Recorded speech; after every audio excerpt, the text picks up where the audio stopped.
조이쌤입니다. 오늘의 주제는 완벽주의자입니다.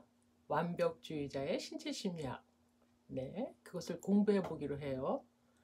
최근 대중적으로 매우 인기가 높은 드라마 속 여주인공은 잘 나가는 의사이자 행복한 과정 생활을 꾸리고 있는 중년 여성이죠. 첫 장면에서 그녀는 가족 사진을 벽에 걸며 이렇게 중얼거립니다. 나를 둘러싼 모든 것들이 완벽했다. 구석구석 정돈된 부엌, 고상한 인테리어를 갖춘 아파트, 유능하게 직장일을 처리하는 커리어 워먼, 가족에게 애정을 쏟는 남편, 외모도 잘생기고 공부도 잘하는 어린 아들. 모든 여성이 꿈꾸는 삶이죠. 완벽주의자입니다. 완벽주의자. 자신을 향해 높은 기준을 설정하여 더 높은 성취감을 얻고자 할 뿐 아니라 질서와 정돈을 추구하는 성향을 가진 사람들. 무결점을 향한 이들의 욕망은 주어진 일을 잘 처리할 뿐만 아니라 모든 일이든지 끝까지 완벽하게 마무리를 짓고 목표 달성에 대한 동기도 높아서 사회에서나 가정에서 좋은 평가를 받습니다. 그러면 이렇게 성공한 완벽주의자들에게 무슨 문제가 있을까요? 이들은 과도한 이상, 도달하기 어려운 목표를 설정해서 그 목표를 향해 자신과 주변 사람들을 끊임없이 몰아대기 때문에 주변 사람들이 피곤해할 뿐만 아니라 자신도 힘겨운 삶을 살아갑니다. 신체심리학자 존 피에라코스는 이런 유형의 사람들을 경직 성격의 사람들이다 라고 표현했습니다. 보통 사회적으로 성공하는 이들은 종종 남의 부러움을 사지만 가슴에서 우러나오는 느낌을 희생한 결과인 경우가 많습니다. 그래서 주변 사람들은 이들을 냉정하고 차가운 사람으로 느낍니다. 이들의 모습을 살펴볼까요? 척추는 곧고 머리는 높이 쳐들고 있습니다. 타인의 시선에 비친 자신의 모습이 매우 중요하기 때문에 이들은 지나칠 정도로 외모에 신경을 씁니다. 몸도 비교적 균형이 잘 잡혀 있고 에너지도 몸 전체에 골고루 퍼져 있죠. 뒤쪽으로 볼록 튀어나온 엉덩이는 성적 매력을 풍기죠. 단아하고 우아한 복장과 세련된 몸가짐은 이들을 멋쟁이로 만듭니다. 그러면 이들은 어린 시절을 어떻게 보냈을까요? 그들은 왜 이런 성격으로 자라는 걸까요? 이 사람들의 특징은 얼어붙어 버린 감정이라고 그랬죠? 신체 심리학자들은 어린아이가 이성의 부모로부터 거절을 자주 경험하는 경우에 이런 성향으로 발전하기 쉽다고 말했어요. 어린아이에게는 애정, 성애적 쾌감, 성이 서로 뒤섞여 혼합되어 있기 때문에 이성의 부모를 향한 에로틱한 감정이 거절당하면 아이는 이것을 사랑의 겁으로 받아들입니다. 그래서 상처받은 가슴이 쪼그라들고 얼어붙어 버리는 거죠.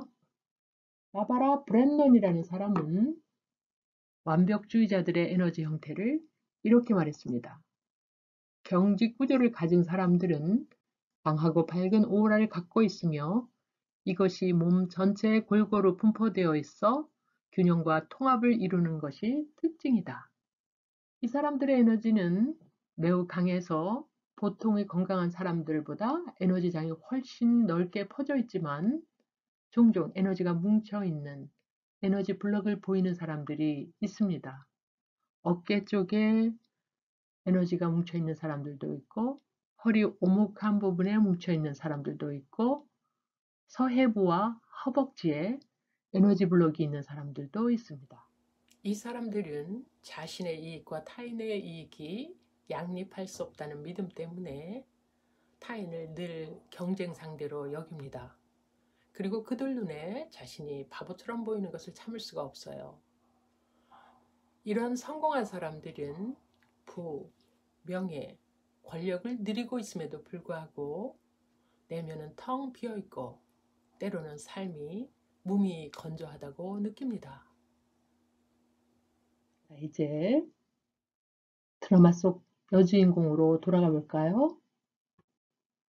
항상 일에만 매달리고 문제가 생겨도 깔끔하게 일을 처리해서 조직으로부터 신뢰를 한몸에 받고 있던 여주인공은 남편의 외도라는 대사건을 만나면서 인생이 전환기를 맞습니다. 바보 같아 보이는 자신을 절대로 허용할 수 없는 이 여성은 자신의 최대 장점인 지성을 사용해서 치밀하게 복수를 위한 전략을 짜죠. 그리고 탁월한 실행력으로 그 계획을 하나씩 실천에 옮깁니다. 그 복수의 과정에서 가장 피해를 입는 사람은 누구일까요? 그 사람은 그녀가 가장 사랑하는 아들, 그 아들이 가장 깊은 상처를 입습니다. 무참히 부서진 자존심에 또다시 상처를 내는 아들, 그 아들의 방황과 탈선.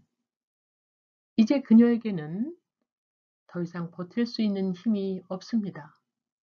갈갈이 찢긴 가슴을 끌어안고 아들을 위해 자신이 애써 이룬 성공을 희생시키는 선택을 할 수밖에 없는 것이죠.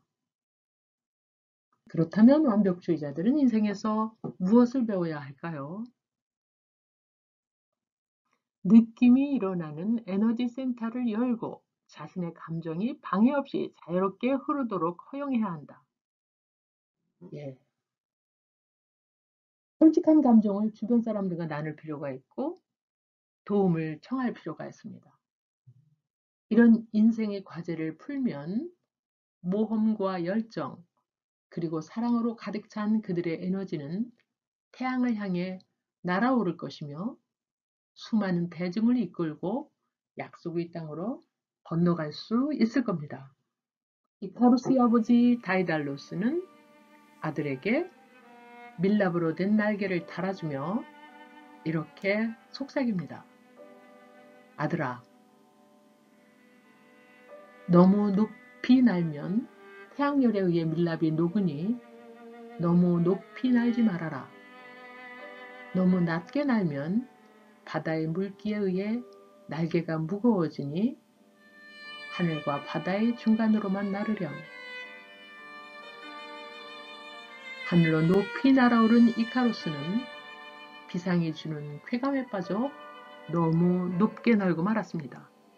밀랍은 녹아버리고 바다로 추락한 이카루스.